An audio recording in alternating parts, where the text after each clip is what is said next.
Hey everybody, today we're going to work on fixing that one pesky part of our simulation in which somehow the bikes can become a negative number of bikes.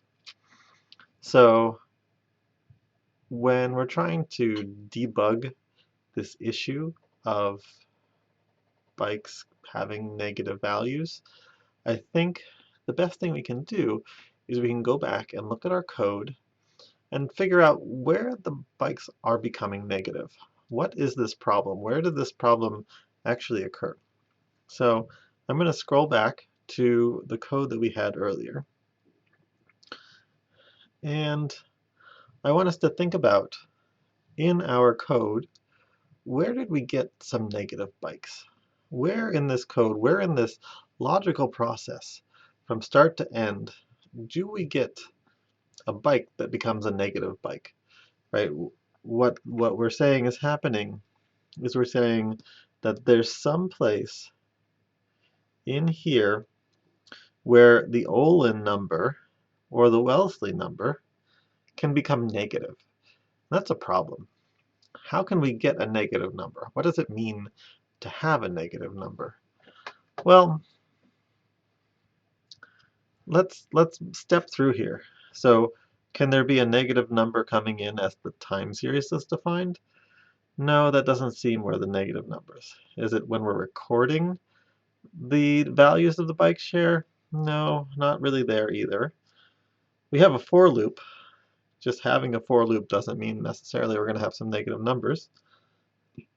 When we flip a coin, when we flip this number and we get the random number, does that give us a negative number? Not really.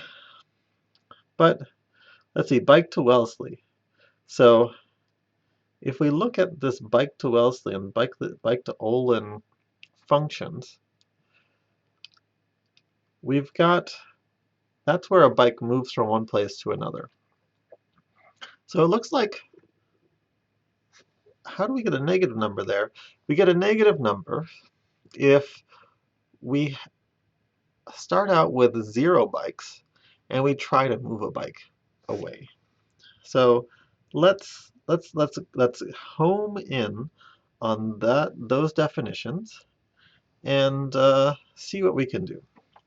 All right, so we're going to use this function. We're going to look at this function that we defined before and analyze where the problem was.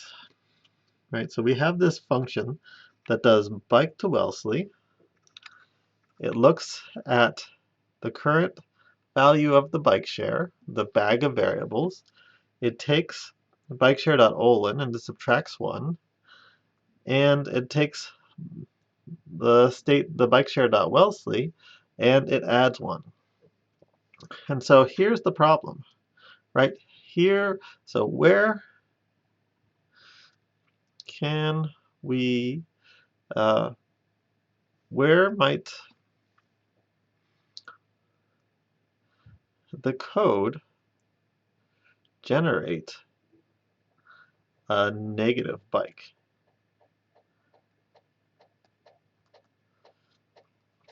And the answer is here.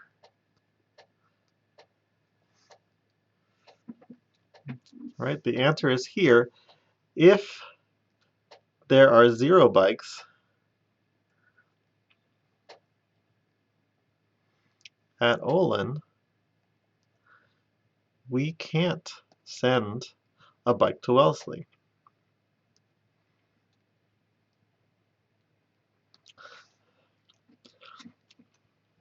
All right, so let's fix that. I think this part of our logic is telling us how to fix this problem. All right, let's change some colors because we like colors.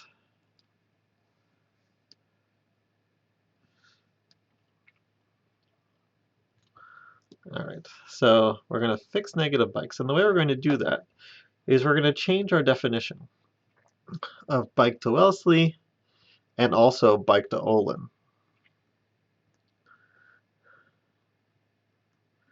All right, so this function, what do we need to do? So before we actually move the bike from Olin to Wellesley, we need to make sure that there's a bike there. So we have to do an if statement here. If state.olin is equals to 0, and here we have to use equals equals instead of just an equals, right? Remember, equals, this defines a variable. And what equals equals does is this acts as a question. In math, sometimes we use equals with a question mark over it. And so this is asking this question. If state.olin is equal to 0, this question mark, is it equal to 0? So the answer to that is true or false. And so depending on whether it's true or false, we need to do something. So if we're down at 0, then what do we want? Well, we kind of want to do nothing. We don't want to send a bike, even if somebody's there waiting for the bike. So we'll just put in return. And what return does is it nopes right out of there, right? It says, oh, I'm just going to stop doing this function. All right. Otherwise, there's some bike at Olin, and then we can actually do what we did before, which was to say state.olin minus equals 1 and state.wellesley plus equals 1. And with this modification, then there will never be negative bikes because the subtracting 1 never happens. So with this modification,